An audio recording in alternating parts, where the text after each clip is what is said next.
Welcome to the Best Sports Betting Podcast, where we'll talk about reviews, previews, tips and all things betting related.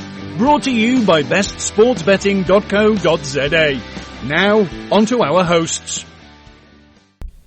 How's it, punters? Welcome back to the Best Sports Betting Podcast. Another action-packed episode ahead of us. We're going to be taking a look at the Premier League, the Oz Open, some Champions League, Six Nations in Euro 2020 or Euro 2021. With me, as always, is Simon. Simon, interesting weekend. I was on the right side of a couple of bets, but none of my accumulators came in. The biggest upset or disappointment for me was the City game, where I expected them to run away a bit more. Yeah, it was. We had a very good week last week, and this week was pretty poor from a tipping perspective. I liked Sevilla in the Champions League, and they ended up losing. And I needed Arsenal to score a goal and City to win, so both teams to score, with City winning, and City only managed to win 1-0 there. So yeah, it was a bit of a disappointing weekend from a tipping perspective, but an action-packed weekend nonetheless. Yeah, and that early goal for City looked like the floodgates might open, and they were knocking on for a while, but just they seemed to be in cruise control, and they were kind of happy just with the win. My other bet that I fancied was Manchester United on the cap against Newcastle. That came in nicely. Unfortunately, I didn't have a single on that. I had that in my accumulators. And the other disappointment was in one of my bets, I had Spurs double chance against West Ham, also in an accumulator, which that was actually one of the legs that one of the accumulators down. I think it was the shortest odd. So yeah, West Ham seem to be putting a bit of a run together, and I actually have a West Ham related tip later on, which we get to. When they take on City, eh? Yeah, maybe not. Don't want to ruin any surprises. Yeah, and not too much else standing out for me over the weekend. I mean, typical EPL results. Champions League was a little bit different, and I didn't get involved. Did you have any bets on the Champions League other than the Sevilla one? No, that was my only one. But just to reiterate what you said about the results. I mean, PSG hammered Barcelona 4-1 at the Nou Camp, which is quite a result. Kylian Mbappe actually scored a hat-trick in that match, and then Juventus, who were about even money to beat Porto away on Wednesday, they lost 2-1. So yeah, it was actually almost all four results kind of went not as expected. So it was a very interesting midweek in the Champions League. And yeah, lots of upsets also on the European front. I mean, I didn't check all the scores, but it looks like a lot of the big teams, Barca going down, PSG. Lots of sides going down to these much smaller sides. I mean, Atletico Madrid losing at home 2-0 to Levante. Yeah, I mean, saw that. Wow. So a couple upsets, but fortunately I wasn't involved. And let's just jump over to some of the tennis, Simon. You've been following the Oz Open. I haven't. so you fill us in on what's been happening. There was a couple of, if I remember from last week, there were a few big exits. But what's been happening since then? Yeah, well, it's been great to have tennis back in full swing. And as I mentioned in last week, the fans in Australia were kicked out for 5 days due to a lockdown in Melbourne, but they were allowed back for the semi-finals and the finals. There was actually only one COVID case. Can you believe that? There was one COVID case in the whole of Melbourne, and they're just crazy. Anyway. But to recap, let's start with the men's. Djokovic made pretty light work of Medvedev in the final. He won 7-5, 6-2, 6-2. But Djokovic's tactics were so good against Medvedev. He played as much as possible to his weaker forehand, and also brought him to the net a lot. Where Medvedev is not very comfortable. So this was quite interesting because this is probably the biggest odds, I've seen Djokovic be in a final in a long time. He was 4-5, so he was only a slight favorite over Medvedev. And I think there were two main reasons for this. Basically, his abdominal injury, which seemed to have recovered from quite quickly, and then the fact that on the stats sheet, these two players were pretty much in the Australian Open, very, very similar. They were almost identical. So, but what I think wasn't necessarily accounted for in the odds was the fact that Djokovic would have the perfect plan to kind of exploit Medvedev's weaknesses. Yeah.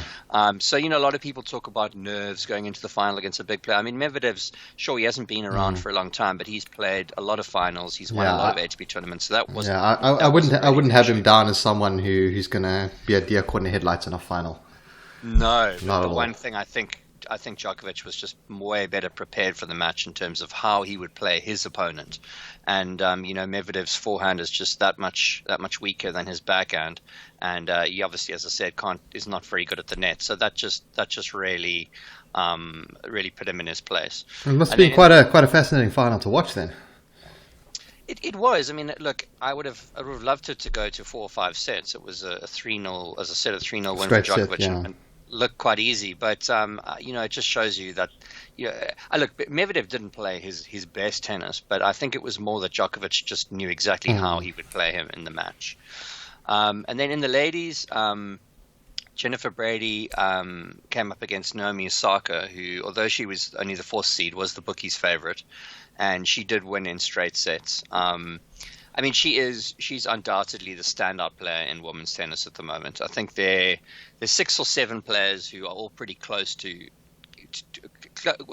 each other, but not close to her. I think she's the player to beat and will be for a number of years, I expect. But yeah, so that was another pretty straightforward victory for Naomi Osaka, and she was playing, as I said, Jennifer Brady's the number 22 seed. So, you always get these often in ladies where you'll have a much lower seed player either get to the semis or the final. So it makes it kind of exciting. But yeah, unfortunately, not an amazing final either. No, and just the one thing I was reading about was the Williams being upset about going out to Osaka, who's kind of taken her mantle, and I think it's kind of it really is sort of the I don't want to say it's the end, because that's harsh. She can still play on, but I think it's the beginning, or we're well into the kind of end of her career. Well, I think the reason that look, I'm not a huge Williams fan. I think she can be a bit of a sulk, but the one thing I think that's caused her to be so frustrated is that Williams really got fit for this tournament. She trained super hard, and her best, and I do believe she played very well against Osaka, still couldn't overcome her. And I just think that realization, which is fair enough. She, as a 39-year-old, I mean, I'm not surprised that her best can't beat the best in the world. You know what I mean? She's been playing this game for a long time. So I think to be honest, I think she's kind of come to a realization now that, with players like Osaka around, even her playing her best is going to be very tough for her to win another Grand Slam. So I don't know. I kind of do feel it's sort of the beginning of the end, if we could put it that way. Yeah, I mean, I'm sure she'll pick up a couple of tournaments here and there, but it's probably time to start looking at retirement. I mean, she's been on top for so long, and since exactly, you're just almost going through the motions at this point. So, I mean, what else is there left to win? But yeah, anyway, let's jump over to some football, some Premier League and Champions League. We'll start off with the Premier League. I've got 4 matches that I've highlighted. I'm going to quickly run through them. I've got City versus West Ham, where I'm hoping you'll share your juicy little bit there. We've got it's probably going to be the opposite of mine, and we've got Leicester taking on Arsenal. We've got Chelsea taking on United, probably the cracker of the weekend, the highlights. And then I've also got Sheffield United versus Poole. Let's start with City versus West Ham. It's easy win for City here. I think is straight up on at first glance. What do you have for this one? I've also got a kind of interesting angle. Okay, well, I mean, look, as you said, the obvious bet. City's in amazing form. They've had one of the best runs that they've ever had under Pep Guardiola, which is now a 3-year season, so 3-year stint. So it's easy to get with City here, but at the same time, West Ham are actually playing really, really decent football. Look, it may not last, but they're currently in 4th position in the Champions League places, and I think they are probably next to City the second most formed team at the moment, honestly. And I think 1.2 on City is a little short in my opinion. Yes. If you just look at this match in terms of the handicaps, I mean, because it's such a big gulf in odds here. I mean, you can get West Ham plus 1.5 goals on the Asian handicap at 12-10. So that's well over even money. And this means that if West Ham win, draw, or lose by a single goal, your bet will still win. So only if they lose by 2 goals will your bet lose. And I must say, I think this is pretty good value. I mean, you got to also expect City will take their foot off the gas at some point. They're 10 points clear at the top of the table. Sure, they'll expect to win this game, but you got to kind of think. Yeah, I mean, West Ham are gonna be more up for this surely than City. But it's a very risky bet, of course. Betting on the handicap against City, a team like that is always dangerous. But I just think in terms of value, there you got to get with West Ham or nothing, as far as I'm concerned.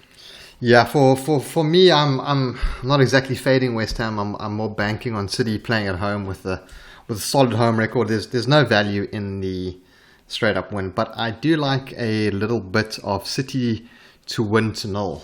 You're going to get odds of even money on that, and I think if you're going to be backing City to win, and you fancy them to win comfortably, that might be a reasonable bet. Look, West Ham could sneak one. I just feel that's where some value lies, especially with how City are playing. I mean, you look against the teams that they've been playing recently; they haven't been conceding goals.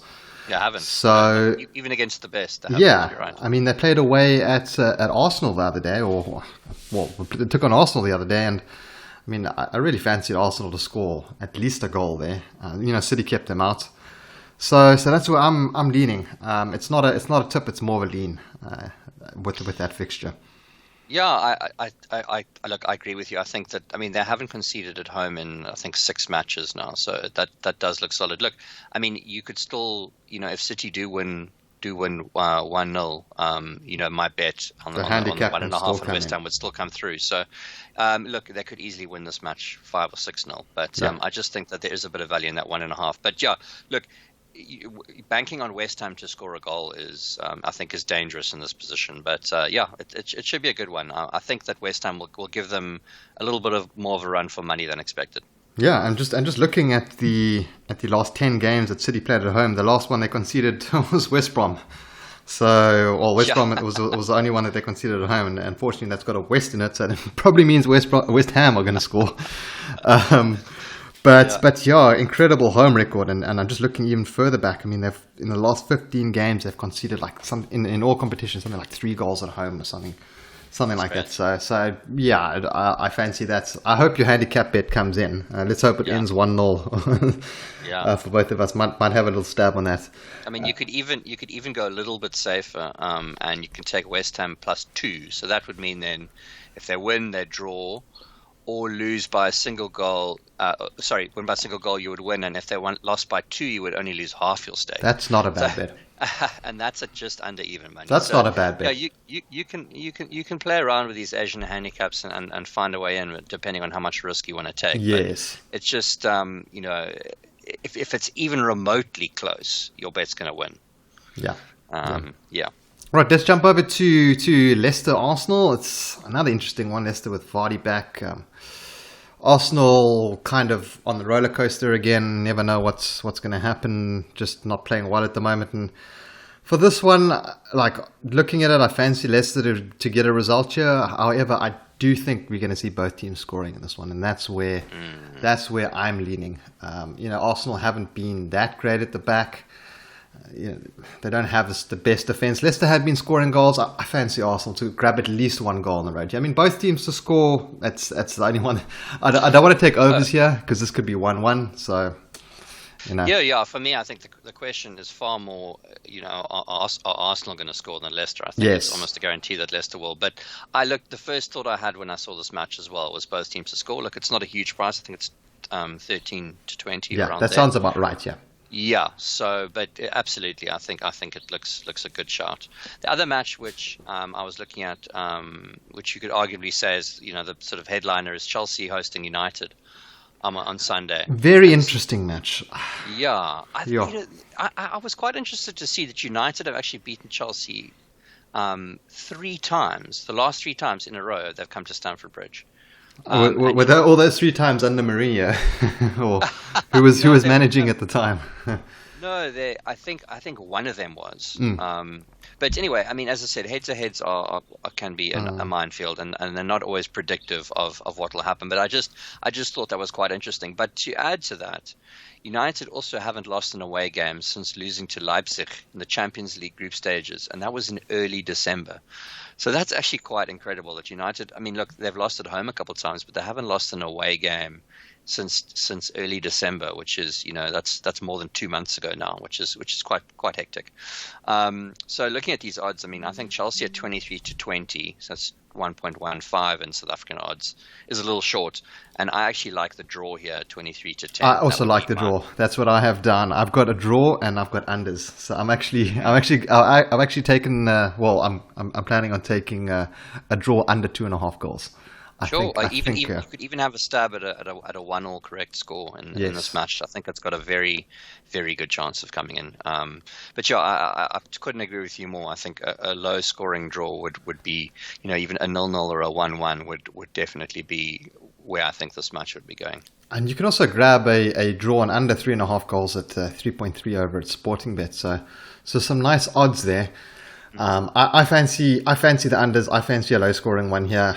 That's where I'm going to go. I'm going to look for the best price on a draw on unders. I think you'll get some decent odds. I think also the fact that Chelsea are playing in the Champions League, also means that 2.15 on them is a little big. So again, that to me also just kind of speaks more to a draw than the fact that I think it's going to be very difficult for them to win this match personally. Yeah, I would be taking Man United on a double chance here.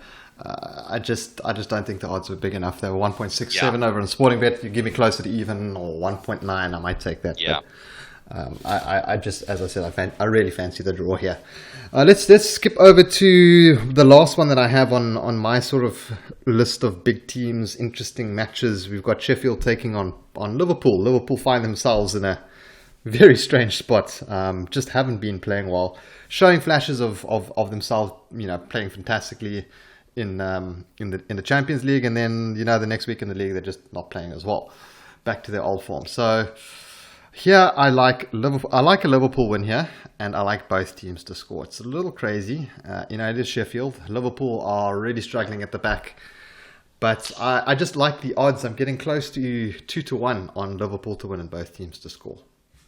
Yeah, before we chat about this match, I think we just need to mention something which we didn't earlier, which is obviously Liverpool losing to their Merseyside rivals, Everton. Yeah. Oh, first time since 1999, yeah. Yeah, first time in more than 20 years. And, when we were chatting last week, we both agreed that the odds of 1.5 on Liverpool were crazy.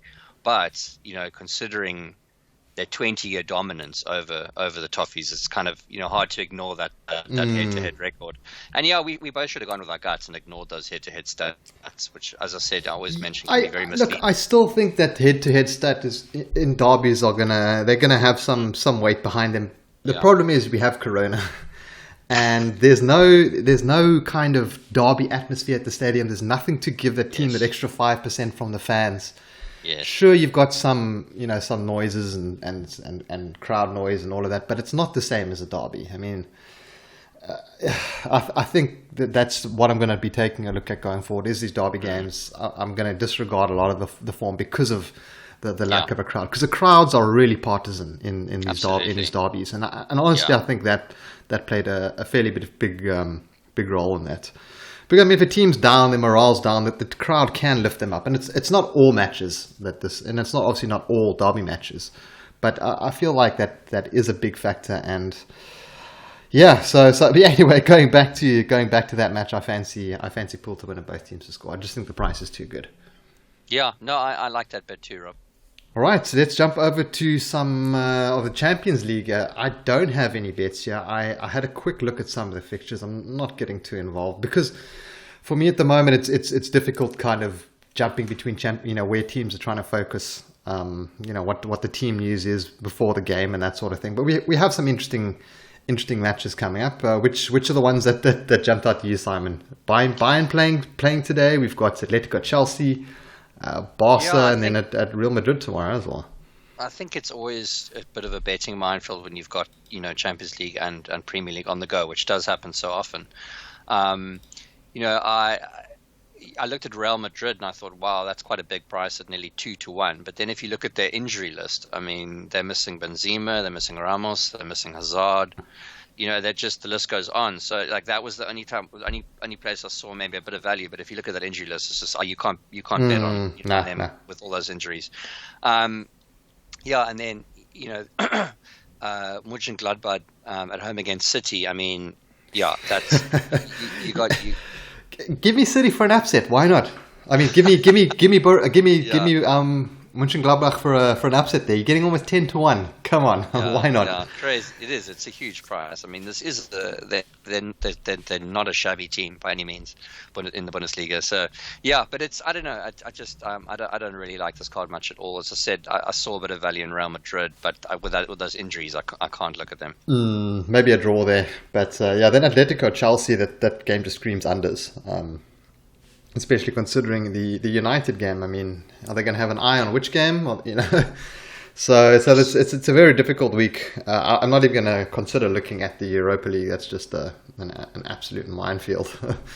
So no bets for me this week on the Champions League. Look, I might take that stab on Mönchengladbach.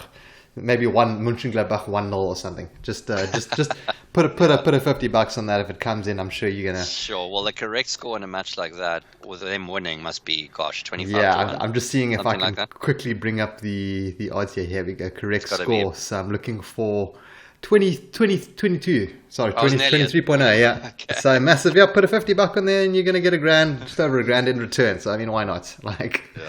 I'll skip the Wacky Wednesday tomorrow, and I'll have a bet on Mönchengladbach. All right, so let's have a look at some rugby. There's some Six Nations going on. There's some talk about matches being cancelled because of the coronavirus, which is, rather unfortunate. It's been, the rugby I think has been ravaged by the coronavirus. It's one of these sports that has just been Super Rugby. All of that just has not been the same. Of course, with Europe being badly affected. I mean, we'll just make this very quick. Italy are going to be hosting Ireland, and England are making the trip to Cardiff to play Wales.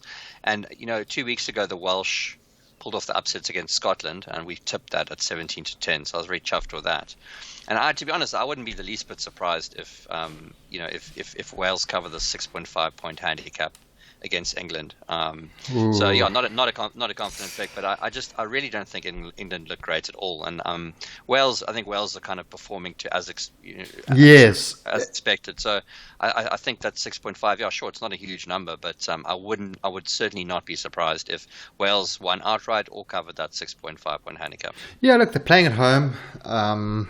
England, I just don't trust them enough. I can't bet on England to cover that cap. I think if I were to take a bet there, it would probably be on the Wales plus. Yeah. Although even the game against Ireland, they were pretty lucky to win that. So, I think you in that one there was a red card. There were a couple of other incidents, but the bet still came in. So it's hard for me to go against them at the moment. Yeah, I mean, I think France look the form team, and they're playing Scotland in Paris. And they're 10.5 point favorites, and that looks about dead right to me. So from a betting perspective, I don't really have a lean there, but I think Scotland should win that fairly comfortably. France. Sorry, France. Yes. Another team I don't trust is the French. I think that's going to be a cracker of a game. I love watching France and actually quite enjoy watching Scotland play. I think it's not traditional rivals, but I think that could be a cracker, and hopefully I can actually watch that one. It's on the 28th, yeah. So this weekend should be a good one. That one's on Sunday, yeah. Awesome. And then let's skip over to something that we've been talking about a while. We're not sure what's going on. We've been trying to get some previews going. We've been trying to find out more information, and that's the Euro 2020. It's supposed to take place last year. Didn't take place, obviously, Corona. And it's supposed to be coming up in June, Simon. It's in 2-3 months. Right. So 4 months actually. 3 months now almost. And what's going on? Is the tournament taking place? It's supposedly taking place, but at the same time, everyone's being a little tight-lipped with information. So it looks like it's going ahead, but at the same time, I just think there's just so many different factors which could cause it to be postponed right now. I mean, who knows if there's going to be a third wave in the UK or across Europe and so on. So it's very difficult. But I mean, all the groups have been set. There's 6 groups that are playing in the tournament. They've all been set, and we have some outright odds. We've even got match odds up on Sportingbet. And we've got match odds. You're right, absolutely. So those markets have kind of will take a while to settle. But I think until everything's confirmed for certain, we just don't know. But yeah, in terms of the outright, England and Belgium lead the betting at 6-1, and then you have France at 31-5, and third place Germany just behind them, Spain just behind them. So yeah, I mean again, I for whatever reason, whenever it comes to international tournaments that England play in, people just love them. They love England, and they're always terrible value. So I would never ever bet on England in a World Cup or a Euro, even if I fancied them, because you're just not getting the value that you should be getting. So even for the last World Cup in the one that Corona has just completely thrown 2018, thrown all my dates out of sync. They weren't amazing there. They had a pretty reasonable draw, and their price was terrible. Not terrible. It wasn't great considering the team. Look, they did make it pretty far, but I'd never expected them to actually win it. Same here with Euros. I just don't think they've got enough to get past France, get past Belgium. I have them more along the likes of maybe better than. I'd have them as third favorite, I think. I mean, they've never won one before. Again, look, these tournaments are 4 years apart, so teams change a lot. But I mean, it's got to say something that they've never ever won one. They've made a couple finals. So yeah, I just think that they are being slightly overvalued. And yeah, looking at those odds. I mean, Portugal won last time. They're 12-1. That seems a little long to me. I'm not quite sure why the bookmakers aren't fancying them a bit more. Well, Portugal in a group with Germany and France. So yeah, there we go. I guess that's yeah. Coming out of that group's not going to be easy. Not at all. So, yeah. Yeah. But then you could just as easily say, well, then France maybe is short in third position, yes. 31-5. Yeah. So it's tricky. But yeah, I mean, do you have any thoughts if the tournament had to go ahead? Do you have any thoughts on the first round of matches, perhaps? Or I don't know. This whole tournament is a kind of grey area for me at the moment, and I don't want to make any sort of betting predictions. I don't want to, have any leans at the moment because I don't even know if the tournament's going to go ahead. I think that's my biggest concern is I really wish they would just announce what is happening. Look, you can plan. Look, the logistics behind these massive international, and I'm calling it international even though it's European, tournaments are staggering. And I mean, with the coronavirus, I mean, it's going to be terrible for the players. I mean, these oaks are going to have to go and sit in their hotels all the time, I suspect. So, yeah. Especially with quarantines and lockdowns and just how big it is. So, I mean, if I was a European federation or the football federation, I would just move it to next year. It seems the logical move. I mean, it's for the fans. Do I want to watch? Would you want to watch a World Cup with no fans in it? I mean, it's literally for the fans, Absolutely. So I mean, that's the thing. There's football across the world week in, week out. Yeah. A World Cup is special for that reason. It's a showcase of the host country, and it's for the fans to see their favorite national players. So I totally agree with you. I think it would be a very dull occasion if there weren't any. Yeah. So I mean, for me, I would just like an announcement to know if it's taking place or not. At the moment, I'm just going to assume it is, but I don't see them throwing together not throwing together, but hosting a tournament in 3 months when you're probably going to have the third wave of Corona coming around, European summer starting. So, I mean, hope the vaccines. I don't think the time's kind of close enough for the vaccines to be fully rolled out and all of that. So, yeah, going to be interesting, and we'll keep you guys updated with what's happening on that. So we've got a piece up on Best Sports Betting with all the odds and a quick kind of preview, just to look at what's happening. So go check that out if you guys are interested. There's also the Olympics coming up there, or the Olympics coming up in the past last year, that we'll be chatting about another time. And a similar situation to the Euro, except I think it's even more complicated because these are proper internationals now. So you're going to have guys coming from all over the world. Exactly. So I mean, I don't think that's going to take place, to be honest. But yeah, you would kind of think that unless the vaccine rollout was sort of equal across the entire world, which just seems unlikely to happen. That won't go ahead either. But the Japanese are very confident. Look, if I trust anyone to get it right, I trust the Japanese to get it right. But at the same time, they have to rely on the health of a whole lot of other nations. Yes. So I do think that they will be prepared, but obviously with vaccines and the possibility of countries not being able to travel and so on, I think there will be a lot of complications. Yeah. So I mean, we'll chat about that in another episode as well. We also need to find out a bit more about what's going on. But yeah, I think that pretty much wraps up the podcast today. Is there anything else that you wanted to touch on before we close off? No, that's it, Rob. Oh, awesome. So we've got some Premier League tips. Nothing too heavy from my side. I'm going to be taking this double that I've got on screen here. It is Man City to win 2-0 against West Ham, and then Arsenal, Leicester, both teams to score.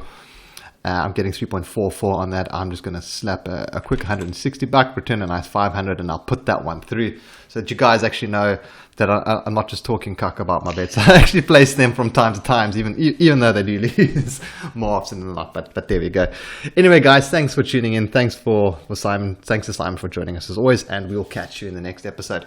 Have a good one, guys. Cheers. Thank you for listening, and don't forget to visit our site, Facebook and Twitter pages. Let's go make some money.